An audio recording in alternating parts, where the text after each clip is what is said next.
Hello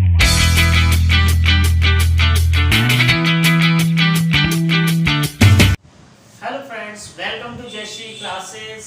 hi, I am Pawan Soni.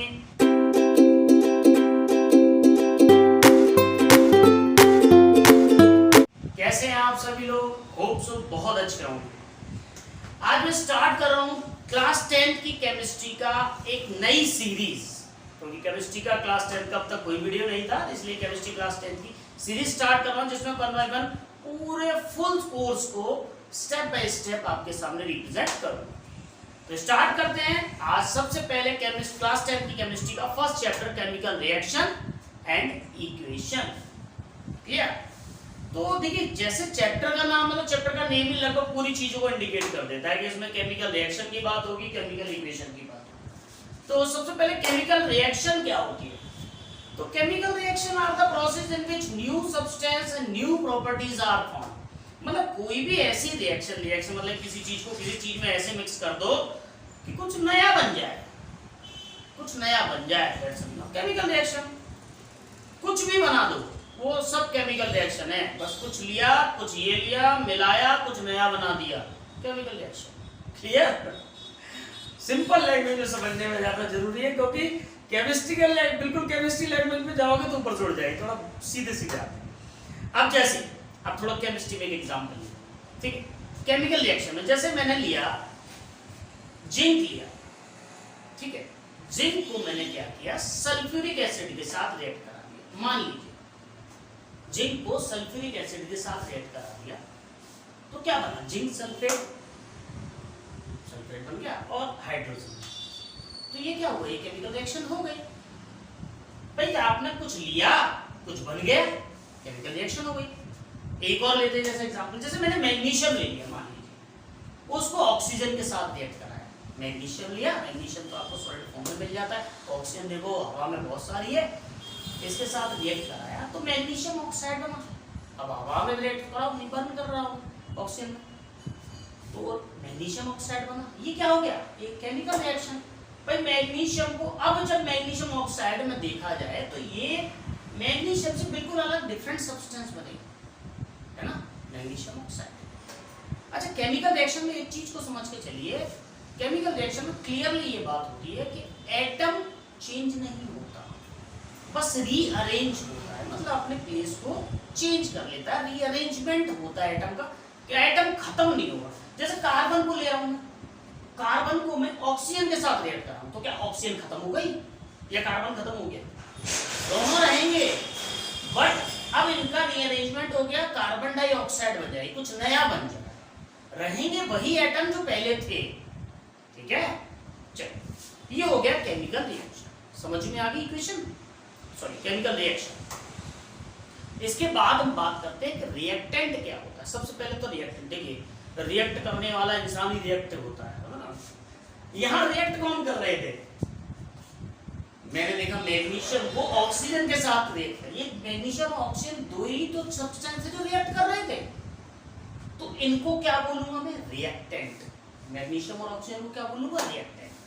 अब product क्या होता है? इन दोनों को मिलने से कुछ तो बन के आया, जो बन के आया वही मेरा प्रोडक्ट कहलाएगा, ठीक है? रिएक्टेंट, जो सब्सटेंस रिएक्ट कर रहे थे रिएक्टेंट कहलाते हैं, जो बन के आया उन दोनों रिएक्टेंटों से उसे प्रोडक्ट कहते हैं। Clear everyone? ठीक है। इसके बाद आगे चलते हैं। इन बिहेवियर में समझो तो भाई केमिस्ट्री से साथ साथ बिहेवियर, क्योंकि बिहेवियर में बहुत सारी चीजें ऐसी हो जाती है जो बिल्कुल केमिकल रिएक्शन ही, सब केमिकल रिएक्शन। जैसे इन बिहेवियर समझो तो कौन कौन से केमिकल रिएक्शन हो जाते हैं? स्कोरिंग ऑफ मिल्क, दूध का फट जाना, देखो फटा हुआ दूध, दूध फटने से पहले ऐसा ही था क्या? नहीं, अब फटा तो ऐसा था, तो न्यू फॉर्मेशन आया ना। उसे पी पा रहे थे, इसे पियोगे? नहीं पी पाओगे ना। तो ये क्या हुआ? Chemical reaction. दूसरा, मिल्क से कर्ड बन जाना, formation of curd from milk. अब ये वो दही है, दही दूध से ही बनता है, तो है तो मिल्क का ही सब्सटेंस ना, मैंने कहा आइटम चेंज नहीं होते, लेकिन कोई नया फॉर्म क्रिएट कर लेते हैं। दही और दूध में अंतर होता है, आप खा जैसे खाते हो उसे पीते हो, इतना अंतर तो दिख ही रहा है। ठीक है, चलिए इसे बात करते हैं। कुकिंग ऑफ फूड, खाने को बना रहे हो। अब आपने लिया, मान लो आपको गोभी आलू की सब्जी बनानी थी, तो बनेगी तो गोभी आलू की, पनीर की नहीं बन जाएगी, चिंता मत करो। गोभी आलू की बनाने बैठोगे तो गोभी आलू ही बनेगा, पनीर नहीं बन जाएगा। लेकिन कच्ची गोभी और कच्चा आलू खा के देखो और पक जाने के बाद खा के देखो, कुछ नया सब्सटेंस फील होगा, ये केमिकल रिएक्शन होगी। ठीक है, digestion of food in our human body, हमारी ह्यूमन बॉडी में जैसे हम खाते क्या है और समझ सकते हो अंतर होता है, कितना अंतर है वही। जैसे रस्टिंग ऑफ आयरन, आयरन को देखा तुमने, आयरन में रस्ट कैसे लग जाता है, जैसे लोहा इतना सॉलिड फॉर्मेशन है, उसके बावजूद भी जब इतना सॉलिड नहीं बचा तो हम इंसानों की क्या होगा। कोरोना में वैसे इसीलिए इतने सारे चले। चलिए इसको समझते हैं।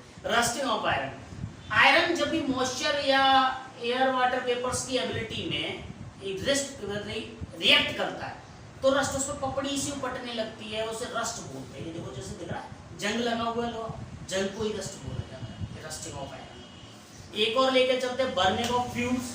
फ्यूल में देखो, अब ये गाड़ी है, इस गाड़ी से क्या पेट्रोल निकल रहा है या धुआं निकल रहा है, जरा ये बताओ। धुआं निकल रहा है ना, तो डाला पेट्रोल से निकल धुआं रहा है, हो गई केमिकल रिएक्शन। और देखो जैसे ये गैस, सिलेंडर से गैस जल रही है, सिलेंडर में जो गैस थी वो लिक्विड पेट्रोलियम थी, यहाँ आपके लिक्विड पेट्रोलियम निकल रहा है या फ्लेम निकल रहा है, ये फ्लेम। ठीक है, कोल को ले लो, जैसे कोल है, कोयले को जलाया, आफ्टर जलने के बाद क्या होगा, कोयला बचेगा या राख, नया सब्सटेंस मिला, ये केमिकल रिएक्शन। तो क्लियर होप से यहाँ तक समझ में आ गया हो केमिकल रिएक्शन क्या है, जिसमें कुछ नया बन जाए, उसी सब्सटेंस का कुछ नया बन जाए, नया फॉर्मेशन आ जाए, नई केमिकल प्रॉपर्टी आ जाए उसकी, उसे हम केमिकल रिएक्शन कहते हैं। अब समझते हैं कि कैसे पहचाने इन बिहेवियर की केमिकल रिएक्शन होती है। देखिए इन बिहेवियर पहचानने के लिए देखिए 5 तरीके हैं। आप 5 तरीकों में से कोई भी एक भी अप्लाई हो गया, आप समझ जाइए कि केमिकल रिएक्शन हुई। सबसे पहला तरीका इवोल्यूशन ऑफ गैस। अगर आप कोई रिएक्शन कर रहे हैं, कोई भी चीज कर रहे हैं और उसमें कोई गैस प्रोड्यूस्ड हो रही है तो समझ जाओ केमिकल रिएक्शन हुई। जैसे एग्जांपल में मैंने अभी आपका लिया था, जैसे जिंक लिया था, जिंक को आप क्या करें, ये जिंक है, मैंने लिया और डाइल्यूट सल्फ्यूरिक एसिड लिया, सल्फ्यूरिक एसिड को मैंने पानी का एक बीकर में रखा, जिंक डाला, तो देखो बबल्स दिख रहे हैं, हल्के हल्के छोटे छोटे से बबल्स, यानी कि इनमें कोई गैस प्रोड्यूस हो रही है, that's a mean of chemical reaction. Coca Cola खोलो, निकलता कुछ केमिकल रिएक्शन, समझ रहे हो। ठीक है, इनो को डालो वाटर में, पानी में डालो, गैस से प्रोड्यूस्ड होती है, केमिकल रिएक्शन। ये केमिकल रिएक्शन की एग्जांपल है, गैस प्रोड्यूस होना। इवोल्यूशन ऑफ गैस जहां भी हो रही है, आपको इस बबल से ही पहचान पाओगे, गैस दिखती तो है नहीं, तो बबल्स भी आइडेंटिफाई कर सकते हो। अगर ऐसा कुछ हो रहा है तो केमिकल रिएक्शन हो रही है, और ऐसा नहीं हो रहा तो केमिकल रिएक्शन नहीं हो रही। ठीक है, पहली property evolution of gas. Second property की बात करके चलते हैं। सेकंड प्रॉपर्टी आपकी फॉर्मेशन ऑफ प्रेसिपिटेट। प्रेसिपिटेट की बात करके चले तो कि एक लिक्विड मल्टी सब्सटेंस मिल जाएगा कुछ किसी अंदर, जैसे मैंने लिया पोटेशियम आयोडाइड को लेड नाइट्रेट के साथ रिएक्ट करा, तो देखो पीले रंग का एक सब्सटेंस आ रहा है, इसे बोलते हैं प्रेसिपिटेट। तो ऐसा अगर कुछ होता है कि हम कुछ डाल रहे हैं, कुछ लिक्विड मल्टी सब्सटेंस उसके बेस पे आ जाए तली में, तो उसे हम बोलेंगे फॉर्मेशन ऑफ प्रेसिपिटेट। अगर ऐसा कुछ होता है तब भी आप बोल सकते हो कि केमिकल रिएक्शन हुई। थर्ड समझते हैं, थर्ड होता है चेंज इन टेम्परेचर। टेम्परेचर की अगर बात करके चलूं तो जैसे आप इसको तो पहचानते होंगे, ये क्या है, नहीं पहचाना है, अरे कुछ बोरियों में भरा पड़ा है ना। और दिवाली के टाइम पे आपने देखा होगा कि व्हाइट वॉश पेंट वेंट वालों की दुकान पे बाहर वो बड़ा सा सफेदी वफेदी रख के बेचते हैं, व्हाइट वॉश बोलते हैं, पत्थर पत्थर के टुकड़े, क्या समझ में आ गया, कोई ग्लैम, वही सफेदी के टुकड़े। उनको जब लाओ, खरीद के लाओ, किसी बाल्टी में पानी लो और डाल दो, तो वाटर के साथ रिएक्ट करोगे तो पानी का टेम्परेचर बदल जाएगा। नॉर्मल वाटर में डालना, पानी में आपने डाला वो पानी गर्म सा महसूस होने लगेगा, तो यानी कि चेंज क्या हुआ, टेम्परेचर। चेंज टेम्परेचर में जरूरी नहीं है कि वो बढ़ेगी, हो सकता है घट भी जाए, पर इस रिएक्शन में तो बढ़ेगा, कोई क्लाइम के साथ बढ़ेगा। ठीक है, तो क्लियरली कह सकता हूँ कि जब मैं कोई क्लाइम के साथ इससे रिएक्ट कर रहा हूँ, वाटर के साथ रिएक्ट कर रहा हूँ, तो इस तरह व्हाइट वॉश हमने घोल दी तो इसका टेम्परेचर बढ़ जाएगा, increase of temperature, that's a mean of chemical reaction हो गई। उसके बाद बात करते हैं change in colour. Change in colour में अगर बात करके चलें तो जैसे एक बिहेवियर एग्जांपल में आपने देखा होगा, जैसे मैंने कपड़े धोने वाला नॉर्मली कपड़े धो रहा हूँ, पानी लिया बाल्टी के अंदर, पानी ट्रांसपेरेंट है, मैं कलरलेस ही बोल दे रहा हूँ उसे, ठीक है। उजाला ली डाली, अंदर गया, उसका कलर चेंज कर देगी, ब्लू कलर कर देगी ना, तो केमिकल रिएक्शन हो गई, कलर चेंज हुआ मतलब केमिकल रिएक्शन हो रही है। जैसे और एक एग्जांपल, अगर मैं साइट्रिक एसिड में पोटेशियम परमैंगनेट मिलाता हूँ तो देखो वो पर्पल कलर आ रहा है, कलर चेंज हो रहा है, that's a mean of chemical reaction. 4 हो गए, कौन कौन से? 5 और समझते फिर रिवाइज करेंगे इसको। 5वां समझिए, change in state, state change हो जाए, बदल जाए। स्टेट चेंज होने का मतलब ये मत समझना कि जो चीज थी वही आ जाए। जैसे मैंने सर बर्फ थी, बर्फ को मैंने पिघला दिया, पानी बन गया। अरे पानी तो पानी ही बनी ना, ये फिजिकल चेंज कहलाया, केमिकल चेंज नहीं कहलाया। पानी से पानी ना बने, पानी से कुछ और बन जाए तो मैं मानूं केमिकल चेंज हुआ। जैसे कैंडल को मोमबत्ती है, जला रहा हूं, देखो कुछ इवेपोरेट हो गई होगी, जल गई, कुछ पिघल गई होगी, तो ये क्या कहलाया? Chemical reaction. तो टोटल 5 चीजों से आप पहचान सकते हो। सबसे first evolution of gas, gas निकल रही है तो आप पहचान जाओ। सेकंड प्रेसिपिटेट, अगर आपको प्रेसिपिटेट मिल रहा है तो आप पहचान जाओ क्या केमिकल रिएक्शन हुई। Third change in colour, fourth change in temperature, 5 change in state. अगर इन 5 में से कुछ भी हो रहा है तो समझ लो केमिकल रिएक्शन हो रही है, 5 में से एक भी नहीं हो रहा तो कुछ नहीं हो रहा। क्लियर? चलिए इसके बाद बात करते हैं हम केमिकल इक्वेशन क्या होता है। रिएक्शन तो समझ में आ गई, सब कुछ इक्वेशन समझते हैं। इक्वेशन में जैसे थोड़ा मैथ पे चलते हैं। मैथ में देखो 2TWO2 plus FOUR4 is equal 6। क्या ऐसे लिखते हैं इक्वेशन? नहीं, इनके सिंबल्स है ना, सिंबल्स बेस रिप्रेजेंट करेंगे ना। 2 को 2 लिखा, ऐसे 2 का सिंबल होता है, प्लस को प्लस लिखा, 4 को 4 लिखा, इक्वल का साइन होता है, 6 का सिंबल है। तो किसी भी आपको क्या करा आपने, इन वर्ड को, इन लेटर को यानी किसका सिंबल्स में रिप्रेजेंट कर दिया, that's the mean of equation. तो मैथमेटिक्स में इक्वेशन ये हो जाती है। सिमिलरली जब हम किसी केमिकल सब्सटेंस को, किसी भी केमिकल रिएक्शन को उसके सिंबल्स बेस, क्योंकि सिंबल्स बहुत सारे होते हैं,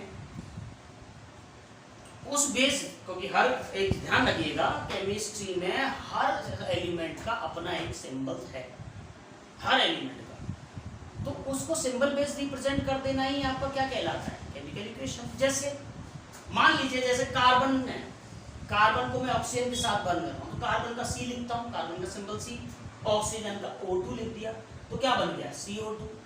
तो ये क्या हो गई? Chemical equation. जैसे एक एग्जांपल और ले लीजिए, जैसे मान लीजिए मैंने अभी सल्फ्यूरिक एसिड वाले बताया था, जिंक को सल्फ्यूरिक एसिड के साथ, जिंक का सिंबल क्या था? Zn, sulphuric acid H2SO4, react कर रहा हूं तो जिंक सल्फेट बन रहा है, तो जिंक सल्फेट का सिंबल क्या होगा? ZnSO4 और हाइड्रोजन H2। तो उसको सिंबल बेस रिप्रेजेंट कर देना ही मेरा क्या कहलाता है? Chemical equation. इक्वेशन सिंबल से और रिएक्शन आप रिएक्टिविटी से पहचान सकते हैं। क्लियर? अब चलिए एक चीज और समझते हैं। टेम्परेचर बिहाफ इक्वेशंस को 2 पार्ट में डिस्ट्रीब्यूट किया बाय टेम्परेचर, एक एक्सोथर्मिक और एक एंडोथर्मिक। एक्सो, एग्जिट, एक्सो मतलब एग्जिट, याद रखने का तरीका है एक्सो एग्जिट। तो एक्सोथर्मिक ऐसी केमिकल रिएक्शन जिसमें हीट प्रोड्यूस हो रही हो, हीट क्या है? निकल रही हो, उसे हम बोलेंगे एक्सोथर्मिक रिएक्शन। जैसे कोयला लीजिए, सर्दियों में करते हैं ना, कोयले से आग लगा, हीट निकल रही है तो हीट ही तो महसूस करते हैं हम, तो हीट प्रोड्यूस हो रही हो, ऐसी रिएक्शन एक्सोथर्मिक रिएक्शन है। कोल को मैं कार्बन को C लिख सकता हूँ, ऑक्सीजन भाई बिना ऑक्सीजन को तो जलेगी नहीं, ऑक्सीजन की एबिलिटी हो, निकल क्या रहा है? CO2 गैस निकल रही है और हीट प्रोड्यूस हो रही है, तो इसे हम क्या बोलेंगे? Exothermic reaction. उल्टा करते हैं, एंडोथर्मिक जस्ट अपोजिट होता है, ऐसी रिएक्शन जिसमें हीट इन्वॉल्व हो रही हो, बेचारी को एंटर करना पड़ रहा हो तब जाके तो रिएक्शन हो पा रही। दैट्स अ मीन ऑफ, कह सकते हैं क्लियरली मैं बोल सकता हूँ एंडोथर्मिक रिएक्शन। जैसे आप नॉर्मली ले सकते हैं नाइट्रोजन है, नाइट्रोजन ठंडी गैस होती है, ठीक है, उसको क्या करूं मैं? ऑक्सीजन के साथ रिएक्ट कराना चाह रहा हूँ, अब वो रिएक्ट ही नहीं करेगा, ठंडा है, रिएक्ट करने के लिए कुछ टेम्परेचर को रिड्यूस करना पड़ेगा, इंक्रीज करना पड़ेगा, सॉरी। तो नाइट्रोजन को ऑक्सीजन के साथ जब मैं रिएक्ट करा रहा हूँ तो क्या हो रहा है? नाइट्रोजन मोनोऑक्साइड बन रही है। तो इस कंडीशन में क्या हीट इन्वॉल्व होगी, पहले उन दोनों को रिएक्ट कराने के लिए मुझे हीट देनी पड़ेगी, तो हीट देनी पड़ेगी, हीट इन्वॉल्व करनी पड़ेगी, इसे बोलूंगा क्या मैं? Endothermic reaction. ऐसी रिएक्शन जिसमें हीट प्रोड्यूस्ड हो रही हो एक्सोथर्मिक रिएक्शन, ऐसी रिएक्शन जिनमें हीट इन्वॉल्व हो रही है एंडोथर्मिक रिएक्शन। क्लियर? तो आज के लिए बस इतना ही। होप सो मेरी वीडियो आज आपको बहुत अच्छी पसंद आई होगी। अगर मेरी वीडियो अच्छी लगे तो लाइक, शेयर और सब्सक्राइब करना जरूर करें। Thank you very much.